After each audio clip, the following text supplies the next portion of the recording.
Hi there, and welcome back to Hope Follows. I'm Julie Kenzler, and I am the host of this show. This is a show where we talk about the hard things in life, the struggles, the difficulties, the obstacles that we face, but it's the hope that follows that. And friends, that's what we're here to talk about. I am very, very honored and pleased to have the guest I have tonight with me. And I will introduce him and we'll get him right on there. You can see him in the corner and he's waiting and can't wait to get on here. Michael Gersh is a survivor of a drunk driving crash that killed his mother and nearly himself as an infant. With over 24 years experience, he shares his powerful and inspirational story with humor. Yes, you heard me right, with humor, for an uplifting and fun program. Despite breaking nearly every bone in his body as an infant in that crash, he became a collegiate swimmer, college educator, entertainer, and author.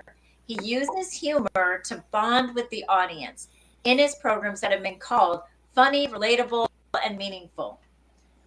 He lives his life banner out loud in his desire to make our communities safer and helping those that have been impacted by impaired driving.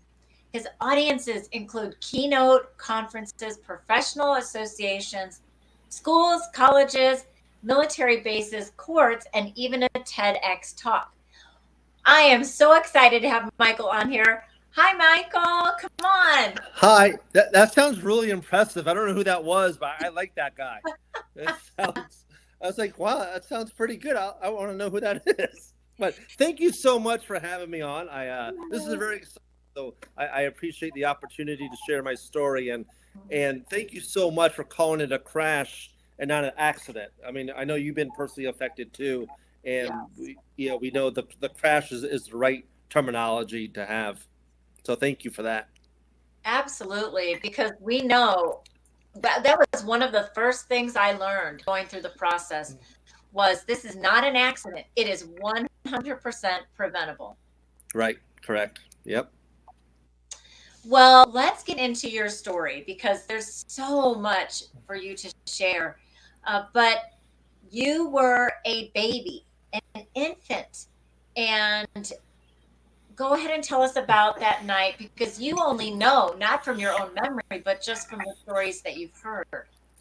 Right. Correct. Yeah. No memory of it at all. My father. I was born in New York, and we were visiting family friends in Long Island, and my father was driving us home. It was around 11 o'clock at night. My brother was 3 years old, sleeping in the back seat. My mom was in the front middle seat next to my dad, and I was next to her in a little baby carrier. Remember, this is 1970. So my brother in the back seat not wearing his seatbelts because it was the 70s. We couldn't Mhm. find him anyway because they're always stuffed down in the cushion. But he was sleeping, and no car seats, so it was in a little baby carrier back then. We were less than a mile away from our house in Spring Valley, and our light was red, but as our light turned green and my father started to go through the intersection, a drunk driver plowed through the intersection and T-boned the car. The force of the impact was so great it pushed our car into a telephone pole and split the car all the way up to the dashboard. So when the first responders arrived about 10, 15 minutes afterwards, and this was around 11 o'clock at night, they found my father, they found my brother, and they found my mother. They didn't know I was in the car. So 10, 15 minutes later, someone found me sandwiched between the door and the dash of the car. The four of us were taken to the same hospital. My brother didn't have a scratch on him, which is a miracle. But you hear about people who sleep in car crashes. Yes. They're okay, but we both know drunk drivers that cause crashes. They walk away, They or walk some of them away. run away. There, and my dad had to get some stitches on his face from the windshield, break in. So on his forehead, his nose, his cheek, and my mom was taken into surgery. And as for me, nearly every bone in my body was broken. My skull was completely fractured from one side of my head to the other. So the fact that I am now 8 days into being 52 years old, it's nothing short of a miracle. And I was life flighted to another hospital in New York because my injuries were so severe. And my aunt, my dad's sister, lost count of how many blood transfusions I received to stay alive. And they couldn't put me in a cast, so I had to be put on a special board and strapped down like Thanksgiving Day turkey. Um, and I had to be taken to the hospital for months afterwards to make sure I didn't have any brain damage. And I swear I'm fine, but my friends have a different opinion of that. so, um, but I grew up to be a competitive swimmer, and who would think a baby, an infant with all those broken bones back then would grow up somewhat normal. Even when I went to speech therapy as a kid, we didn't know if it was just normal childhood pains or brain injury from the crash. The doctors had no idea. And to Right. go back to the crash, let's look what my dad went through. The doctors are saying your infant son is touch and go, and my mom was fighting for her life. Any one of those for one person is a nightmare, but my dad had to go through both of those at the same time. And Right. unfortunately, my mom did not survive her injuries, so she died the morning of the 20th. So the car crash was September 19th, 1970. My mom passed away on the 20th, 1970. And so I'm my mother's child who never knew his mom because of a drunk driver. I never had the chance to run home from school and say, "Hey, mom, look what I drew for you. Hey, mom, what's for dinner?" Or, "Hey, mom, three simple words, I love you." Never had that chance. The word mom is not even in my own vocabulary. I mean, if I say the word mom, it has no passion or love behind it like other people, usually have behind it. But, you know, it's, um, it's, we all have powerful stories. And, my journey through grief and trauma started when I was an infant. And that's all I've ever known, my entire life, in terms of how to cope with it, how to deal with it, those type of things. So, it's just one of those things that, it's part of my identity. Yes. Well, and I want to get to the humor aspect, but I wanted you to also share who stepped in to take care of your family. Yeah, my grandmother put an ad in the newspaper shortly after the car crash for part-time help because my dad was working overseas. You didn't have a lot of single dads taking care of a toddler and infant back in 1970. So a woman who was originally from Jamaica was working in England as one of the first policewomen in Scotland Yard. She was visiting her sister in New York, and she saw the ad my grandmother put in. She said, "Well, I want to be here for 3 months. Let me find a part-time job." Answered the ad, made it a time of my grandmother to show up, but didn't show up. She said she couldn't find a ride. I called. She blew it off. And then a few weeks later, saw the ad again. Called my grandmother and played it off as the first time caller, but my grandmother remembered the voice because how can you forget a Jamaican accent? First of all, and she came to the house and was introduced to me, and I was in my crib, and she put her fingers into the crib, and I latched onto them, and I smiled, and she said, "This is where I need to be. This family needs me more than going back to Jamaica to be a nurse or whatever." And later in that interview, when my brother was introduced to her, and my grandmother goes, "Hey, Jeff, this is Dolly. She's going to be looking after you and your brother." And my brother, who's, remember, is 3, looked at my dad and goes, "Hey, Dad, we're big men. We don't need any help, right? She's here for the baby." And, it was supposed to be a part-time job turned into a lifetime. She raised us as her own. She loved us as her own. She taught me about unconditional love and really what the human spirit can do if it's willing to do it. I mean, you take a horrible situation of losing our mother, and here was a woman that stepped into that role. I know I'm blessed, to have her. I know I wouldn't be the person I am today if it wasn't for her. I mean, she didn't just save me; she saved my brother, my father, for being there. And she took over being the disciplinary person in the house. The rules, and made Right. sure we were fed and dressed because my dad was not the same person. Um, he was just not the same, and obviously so. But he never got counseling or help because that wasn't the norm in 1970. Even now, for men to go to counseling isn't the norm. And it's just one of those things where we really were blessed to have her in our life. And she just turned 90 last year. I just talked to her the other day, so she's gonna outlive us all. As I said, my dad passed in 2018, but she's a woman that's is a blessing and a saint.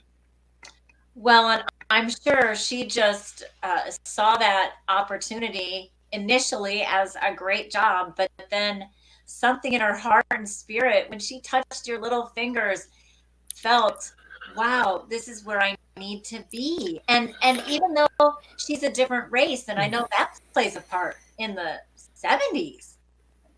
Right, because 1970, 1964, not too far removed. But being from Jamaica, it was a different feeling, and also being in England. So it wasn't like here, racism wasn't the same as it was in this, in Jamaica or England at that time. So it was a little Right. bit different. And it wasn't about color, creed, or religion. It was about basic human need.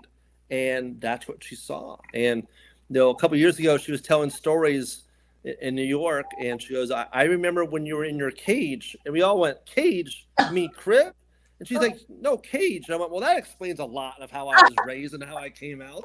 Uh, That's why she felt really bad for you. right. But I mean, you take that and you go basic human need. And even when I do my program now for like DUI offenders, I tell them if we had a lot more dollars in this world, I think society would be a lot better. And me and my brother tease her a little bit because we go, hey, the discipline you gave us back then would be considered child abuse today. We never got in trouble at school or certain practice because we knew the trouble at home would be a lot worse than detention. But it was also a respect thing, right? And my dad, kind, caring person, probably a little bit overprotective of myself growing up, and rightly so, because he almost lost me. But when he passed away, and I heard stories about him, I got, man, I wish I knew who that person was, before the car crash, because obviously it changed him. And even through grief, I emulated what he went through as grief, as seeing that, because you role model that behavior. So when he passed away, and then my aunt passed away, that started that deep dive down a really dark depression of not how do you handle grief and those type of things. Yeah. And here you are as a grown man, and dealing with, I need to face this grief, and multiple grief. Your mother back when you were a baby, but your father, your aunt, who loved on you and took care of you. But you have a program for men to help them through grief. Can you share about that? Right. Well, first of all, let's go back to that grown man. I'm very much immature, so I don't know how grown I am, to be honest with you.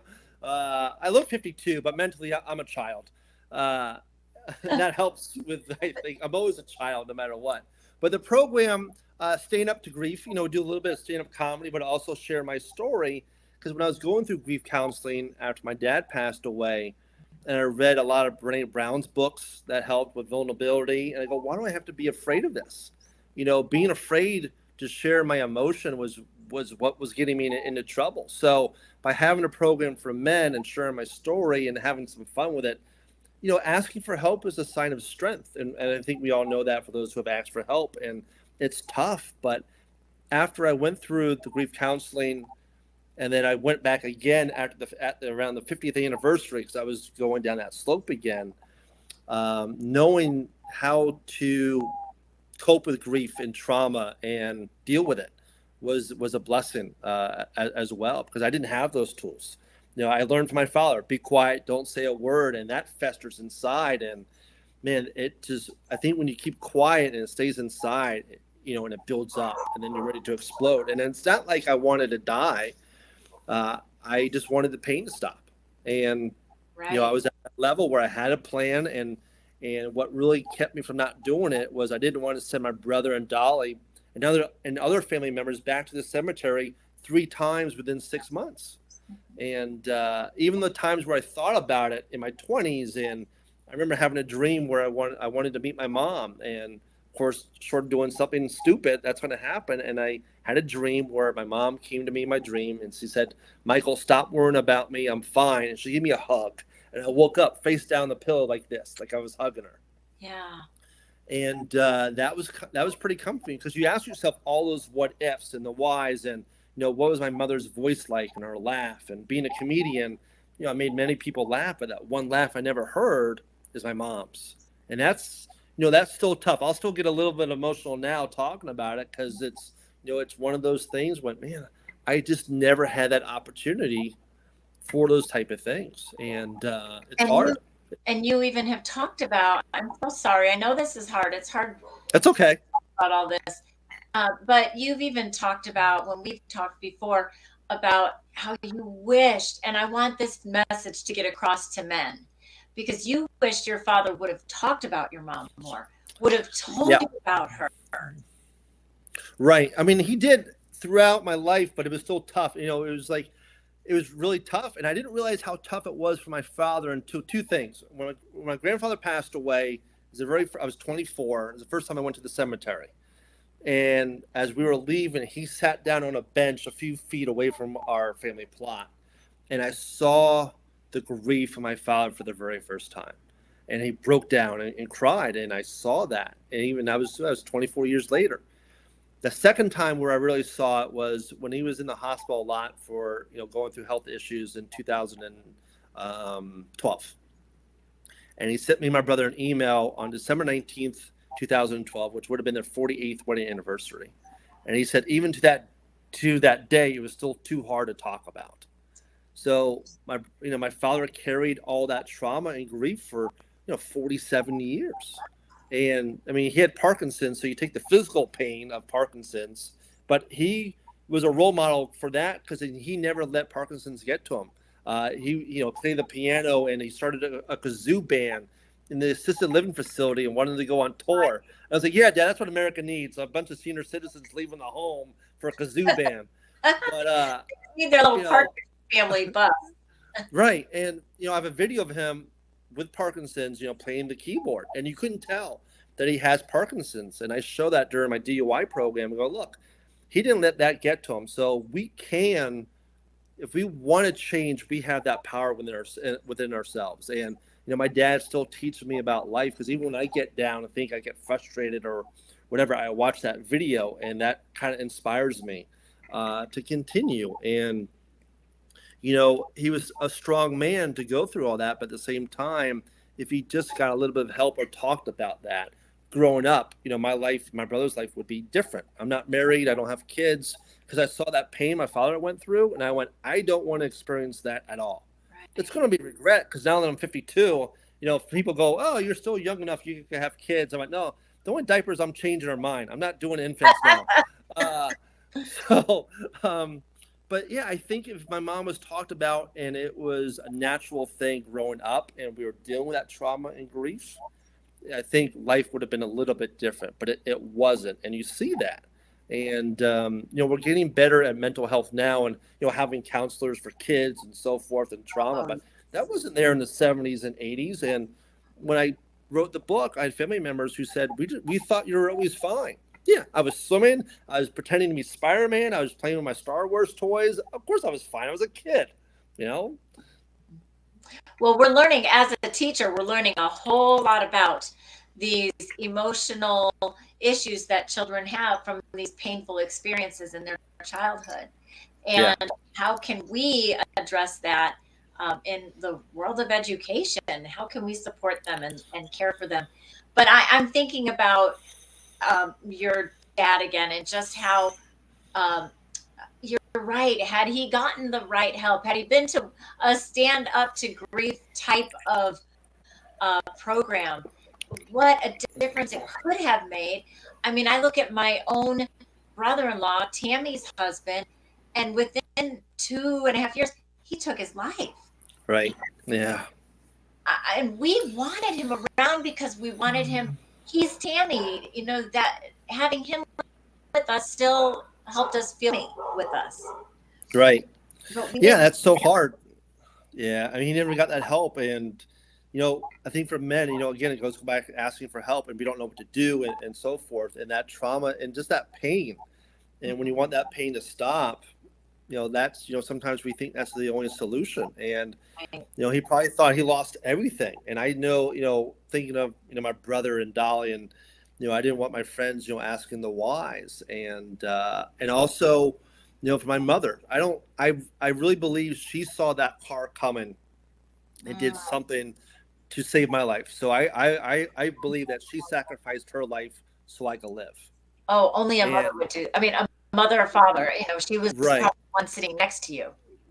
Right. So, even that keeps me through it all, and, asking for help. And, the counseling wasn't as bad as I thought it was going to be. And when I was done that first time around, my counselor said, you look like a different person. And when I feel like a different person, there's a lot of hope in that. Yeah, it was because I went, medication would have been one thing, but it doesn't solve the issue. And I was a problem. When she goes, the very first question in counseling was, let's talk about your mom's death and how that impacted all your relationships. And I went, well, I'm not here to talk about my mom. I'm here to talk about my dad and my aunt. She goes, oh, no, we're not moving off of this subject. And she's a friend of mine, so she knew what to dive in right from the get-go, and she came out swinging, and I couldn't avoid it anymore. I was 47 years old, and for the very first time, I had to face my mother's death and how that impacted my entire life. And reading books about childhood trauma and knowing, okay, because I was picked up in a pillow, for months after the car crash, not having a physical touch, that impacted relationships down the road. Not making excuses for past behavior, but that was still part of everything else, down the road. And once you learn that, I think that's when you can make a change in life. But yeah, change. I needed to change, and I had to put the work in for it.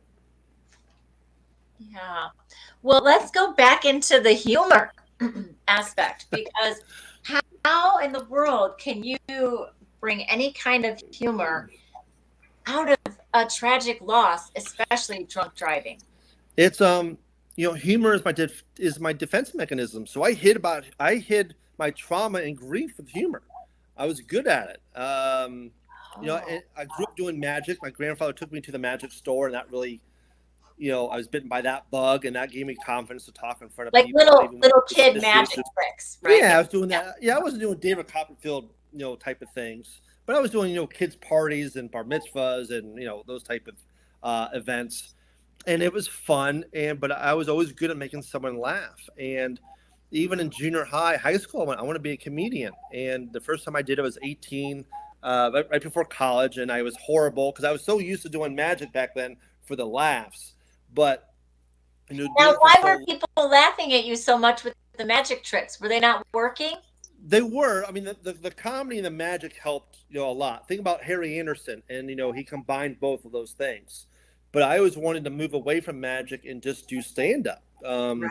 My idols were Robin Williams, Jerry Seinfeld. And then when I learned the very first time I did open mic, and it was just me alone on the stage with no magic, it was that was hard. But then you kind of get used to it. So humor was, and it still is. I used it against bullies. I used it when I was stressed. So I don't think I would still be here if it wasn't for a sense of humor, and using it to help other people get through whatever it is. Any comic would tell you when someone walks up to you after a show and says, "Thank you for making me laugh. I needed it." That's better than getting paid, almost, because you want to, you still want to eat. But what do you say to that? Even when I do it for the drunk drivers, and I do comedy beforehand, because they show up, they're upset, they don't want to be there, but you make them laugh for that 10 minutes or so, and I can take them anywhere I want for the next 90 minutes, and they come up to you afterwards, buy a book, hug you, donate to the foundation, whatever it is. Humor opened that door. And if 2020 taught us anything, we need to laugh more. We need that humor. And it's what really has kept me alive, for 52 years. Right. Well, we've So what are the things? To your book called The Magic of Life, and the subtitle is great. A son's story of hope after tragedy, grief, and a speedo. Yes, because I was a swimmer. Yeah, we did explain that part. Right. Good. Otherwise, it'd be like, what is going on? Yes. Yeah, I swam for so long. Yeah. That's great. This is a great book, and you can find it online. The Magic of Life by Michael Gersh. Yep. You can find it on Amazon, Barnes and Noble. Yeah. Oh, yeah. You can get the big size or the little size. Right. Yeah. I learned from my mistakes on the formatting. And when I got it, as my older relatives went, "Oh, this is so much easier to read." And Actually, I like it. And I went, it looks like a coloring book. So I had to redo it. And that's why it's in the 9:11 version, too. No, it's great. Well, let me see what else we have here to talk about. We could just talk so much. But I mean, we know the stats about impaired driving, drunk driving. And I mean, 2 in 3 people will be involved in a drunk driving crash in their lifetime. Every day, about 800 people are injured in a drunk driving crash. Throw in if you have any others, Michael. First Yeah. time offenders drive drunk 80 to 90 times before they're caught the very first time, which is staggering. And you try not to stay angry, but when you hear stuff like that, it's hard not to be mad. And it's like, what's it going to take? How many more people have to die before we wake up? Right. And they're putting technology in the car because humans are stupid. If we weren't so stupid and didn't take those risks, those billions of dollars could be used towards feeding the homeless, kids. If we just realize that driving impaired shouldn't be done, Right. that's And all what we is need. the cost? I mean, it is in the Yeah, billions every year that drunk right. driving is costing with court fees, jail. I mean, there's so much. Police Yeah, force. right. I mean, how many people, your sister's crash costs, not only your sister but your brother-in-law, and then so forth and so on. And so many people get, hurt and trauma. It's we have to do better. And I'm a firm believer of designated drivers instead of Uber or Lyft. I know people use them, but as a parent, what do you tell your kids about getting into cars with strangers? Don't do it. But yet we have adults getting into cars with strangers intoxicated. So there's a risk to that. We know there's years ago there was a crime report. Thousands of people were getting robbed. There's sexual assault. Some have been murdered because they go, hey, are you my Uber car? Yeah, but it wasn't. So I think if you're going out with your friends or family, you have someone that's going to be the DD for the night.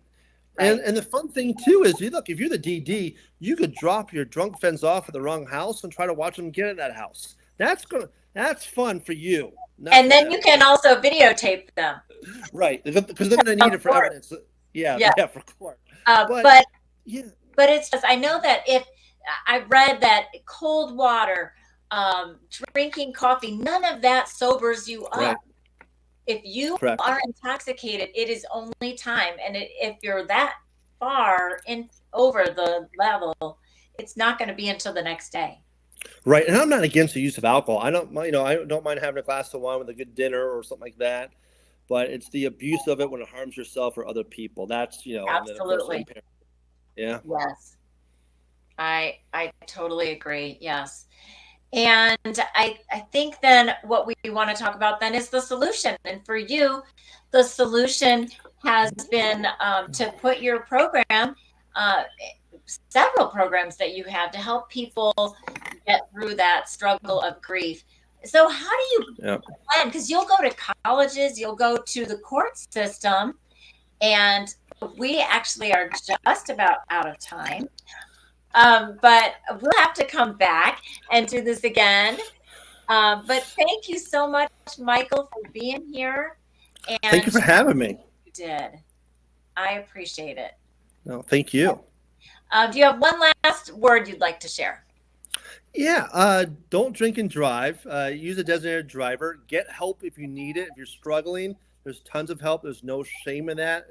It's powerful and it's a sign of strength to ask for help when you need it. Yeah, I love that. Thank you. And you Thank enjoy you. life and keep doing great things. I will do so. I appreciate it. And you too. Thank you. Okay. Thank you. Bye. Bye. Thank you for joining Hope Follows today.